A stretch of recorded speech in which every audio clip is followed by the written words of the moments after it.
Well, hey there, you guys. Welcome back to another episode of the podcast. I am Janeen Alley. You are listening to Becoming the CEO of Your Life today.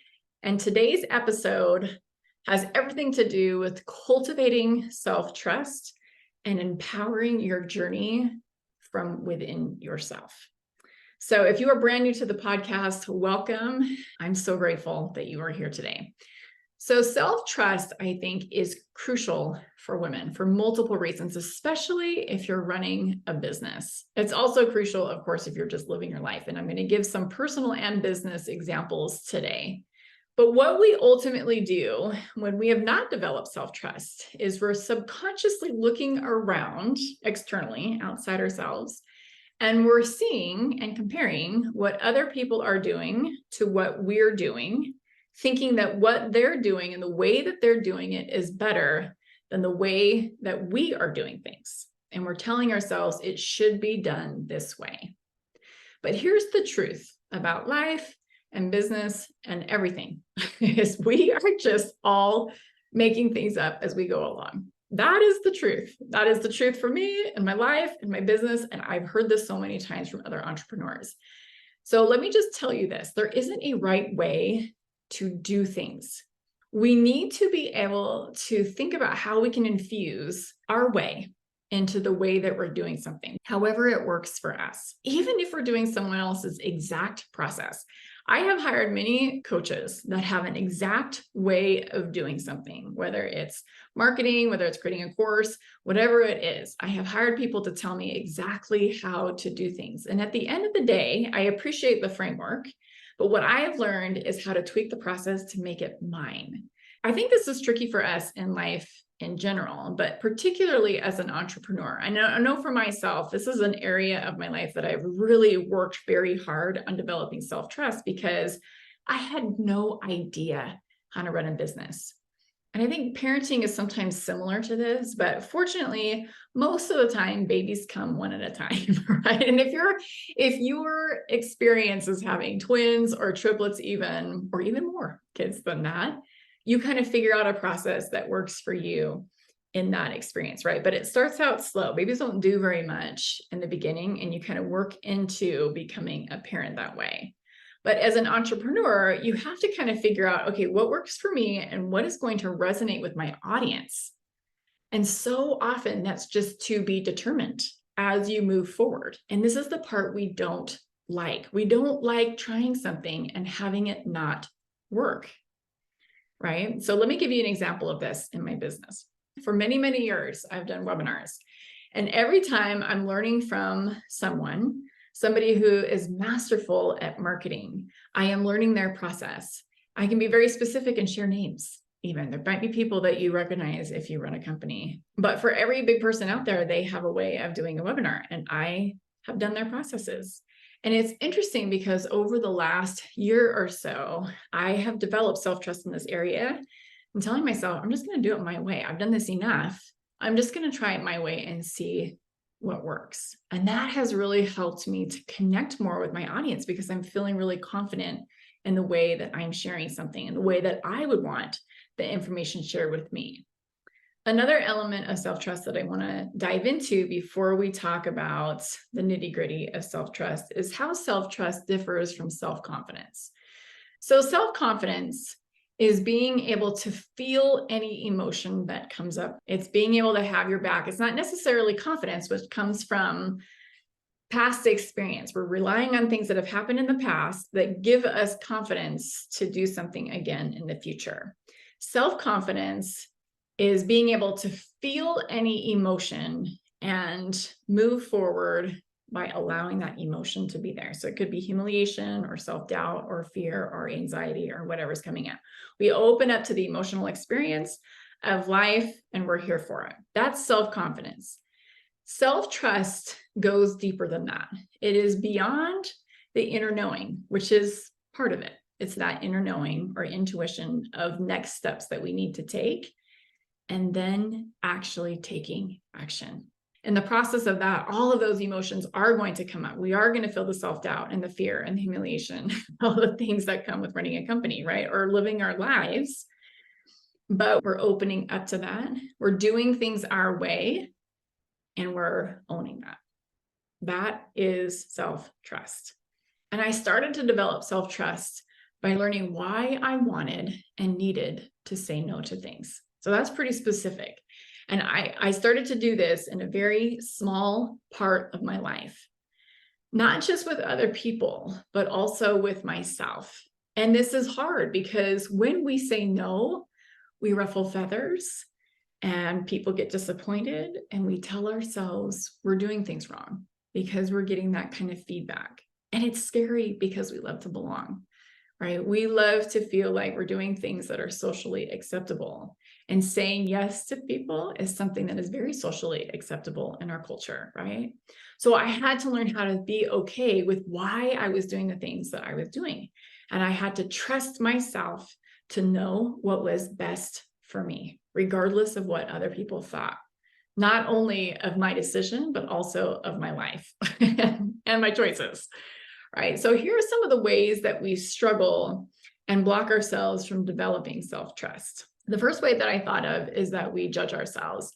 I would say 50% of the time I'm coaching my clients, I'm coaching them on their own self-judgment.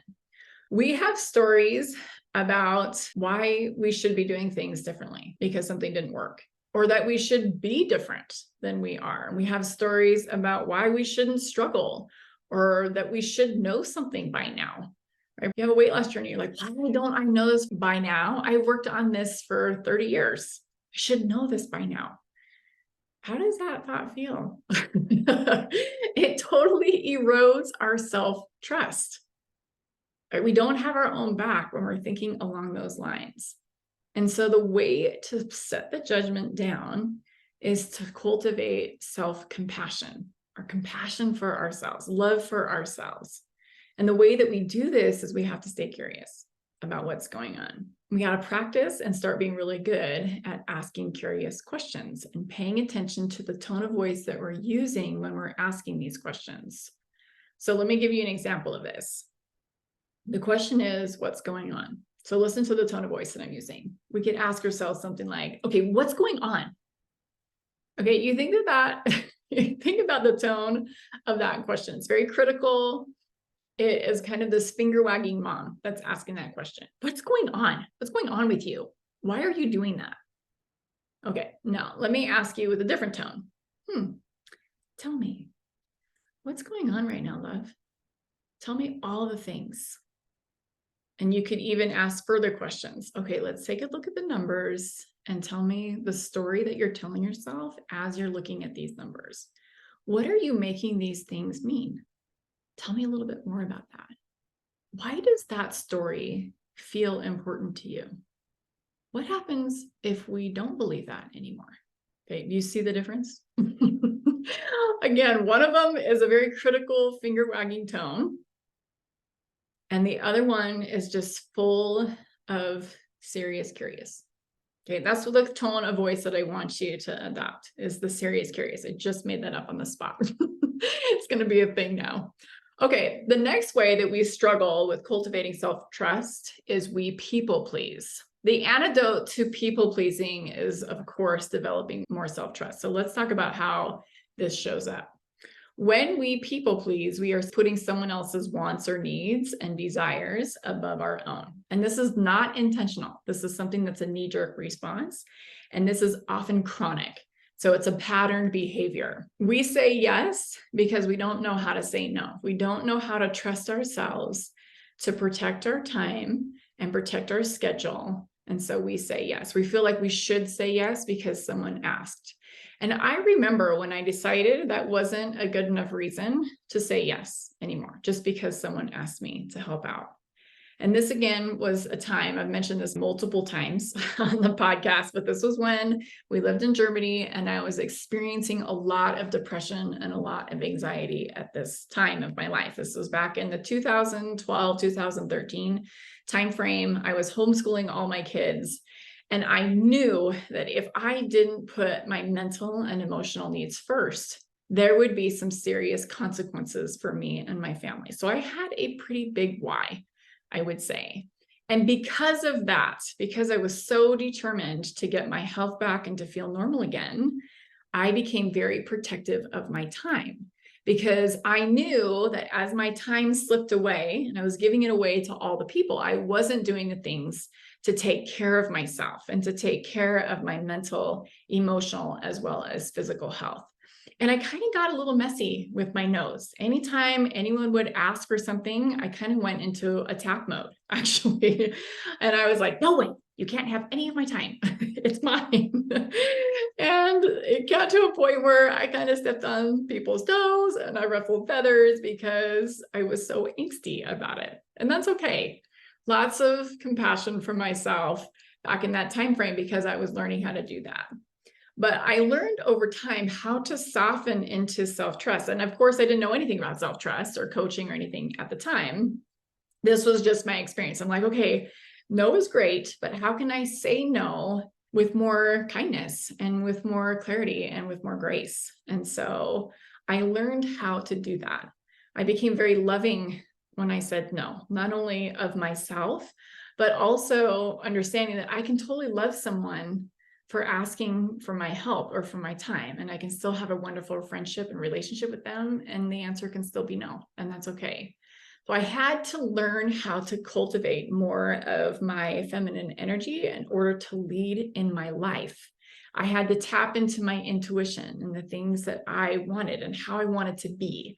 I had to develop more empathy for myself. I had to kind of cultivate this idea of holism for myself and what I wanted. And I had to kind of tap into this sense of cooperation. When you're in that more masculine state, you're very competitive. You're not tapping into intuition. You're not being empathetic, and you're into more of a parts to whole instead of a whole to parts place. Okay, the next way that we really struggle with self-trust is we get sucked into imposter syndrome. And imposter syndrome is something that we create in our minds. It's not actually a thing, but it's something that we buy into. And we've labeled it as imposter syndrome because I think it's so common that we all agree how it feels and what we do. So when we're struggling with imposter syndrome, we tell ourselves it should be done like so-and-so, right? We see someone else that we admire and have results that we want, and we tell ourselves it should be done this way, right? And then sometimes we feel bad because we're copying someone else or because we share their strategy as if it's ours. Okay, now that's just copying. It's not necessarily imposter syndrome. But let me give you an example of how this originally showed up. So when I first started teaching plant-based nutrition classes way back in 2007, this was a long time ago, I actually didn't charge anything for these classes for actually several years in a row. And part of that is because I felt like, well, I was just sharing someone else's information and research and content from books that I had read, even though there were probably a dozen to 24 books that I had read on the topic. But I just felt like because I didn't write the book, I shouldn't charge. But at the same time, I was also sharing what made the most difference in my life. And I was sharing my processes to implement the material that I learned. So on my journey, I had to really set down these ideas that if it was someone else's idea first, it couldn't be something that I could expand on or teach about too. So let me talk about ways that we do this. First of all, this comes from a relationship with ourselves. The more I love myself, the easier it is for me to trust myself and to trust my knowledge on something. You never want to quote someone without sharing a source, for sure. And you don't want to share someone's content in the way that they share it. You want to share it in your own way. And in order to do this, we have to be connected with ourselves. This comes from within ourselves. Do we like this? Why or why not? Is this going to help someone? Why or why not? We can totally share how things have made a difference for us, and then we can do it our own way. And I've heard people say there are no new ideas. And I wouldn't necessarily 100% agree with this. I think there are definitely more discoveries happening all the time, and it comes from a different way of thinking about something and asking ourselves new questions in order to create new theories about things. But this idea that there are no new ideas has actually helped me to see that no one is going to run a business like me.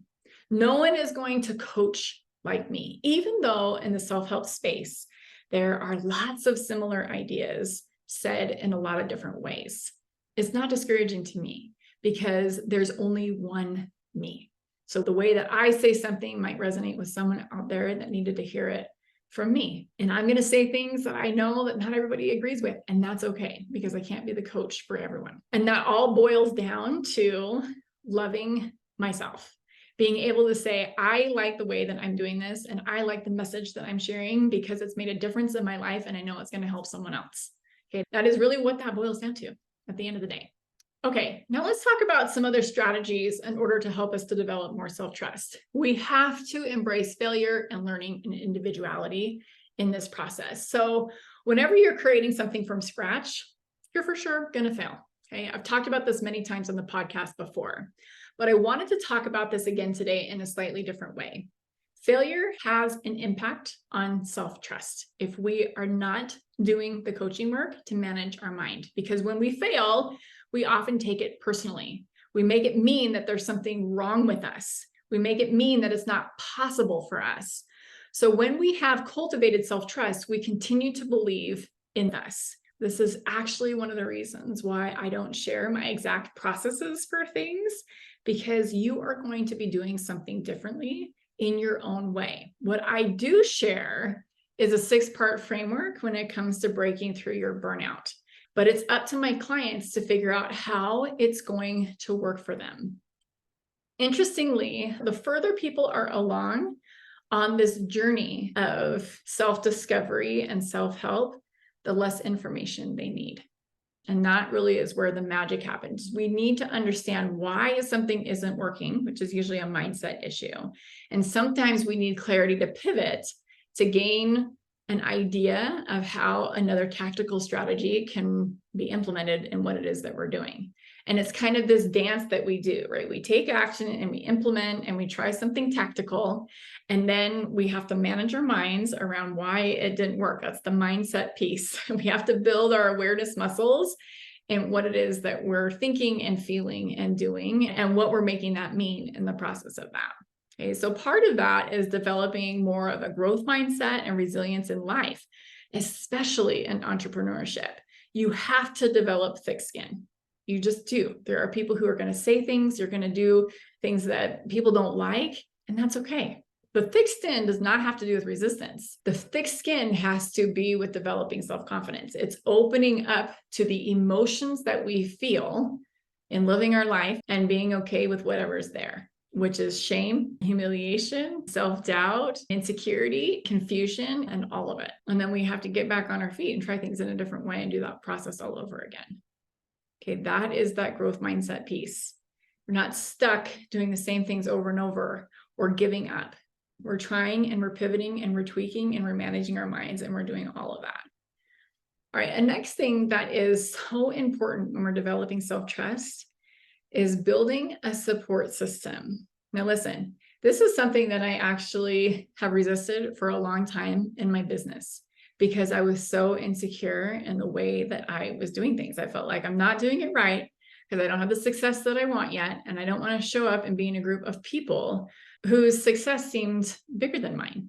It was hard for me to be in those spaces. But there is significance in having a support system for women. And whatever thing that you are creating in your life right now, whether it's a business or whether it's raising a family or whatever it is, this can sometimes be a very lonely road and we need each other. Oftentimes we think that we're the only ones who struggle or suffer. This is one of the things that I learned from the woman who does all of my paid advertising. I mentioned Chelsea before on the podcast. And working with her has been so amazing on so many different levels, but she's a numbers gal and she's also a no drama gal. And so when I show up and I'm like, oh my gosh, this is not going the way that I want this to be going, and she makes a suggestion, my mind immediately goes to, how do I know for sure that that's going to be successful? Who else has done it that way? And she has the mindset like, it doesn't matter because we're going to try it this way. This seems like the next best move. What do you think about that? And that has been really hard for me to tap into myself and say, yes, let's give that a try. Or how about we do this instead without all of the mind drama? So just having somebody as a sounding board, whether it's one person or it's a room full of people at a networking event, it's so important for us to understand and know that we're not alone in this process. She was the first person when it came to webinars who said, you're going to do this your way. And I'm like, what do you mean I'm going to do this my way? I have all these experts that are telling me how to do a webinar. And finally, I got confident in saying, no, you know what? I'm going to drop my script. I noticed how many shoulds I had with that story. It should be done this way. And when I started creating webinars for myself and from myself, I had so much more fun doing them. And I felt like I was able to connect with my audience in such a different way. The truth is we need communities. And I love to build communities. I love to network and I love to do live events because I love to be with people and I love to hear their stories. Okay, so let's do a quick little recap here. So in order for us to develop self-trust, we have to learn how to do things our way, not only as women, but as individuals as well. The world needs you. It needs your ideas. It needs your enthusiasm for the things that you love, your talents, your gifts, your way of doing things. And this is the way that we do it, by developing self-trust. And we do this, we develop the self-trust by creating a relationship with us, by developing self-compassion and love, and having our own backs, and getting seriously curious about what's going on for us, and developing and staying in that growth mindset, and creating strategic support systems to help us understand and realize we're not alone. All right, you guys, that's all I have for you today. Thank you so much for tuning in. Keep going for your dream because it matters. I hope you guys tune in with me next week. I'm going to be talking about the empowerment equation and advocating for your abilities to amplify your potential on next week's podcast. But in the meantime, I'd love to hear from you. What kind of questions do you have about the episode today or other episodes that you've heard in the past? What ideas do you have for future episodes for me to do? And if you like this podcast, I would love it if you subscribed and rated and reviewed the podcast, all the things. And if you'd like to explore options to work together, please book a call. You can find me at janeenalley.com/breakthrough. That's janeenalley.com/breakthrough. Just book a call. I'm very interested in chatting with you. All right, you guys, until next week, have a beautiful rest of your week, and we'll talk to you guys soon. We'll see ya. Bye-bye.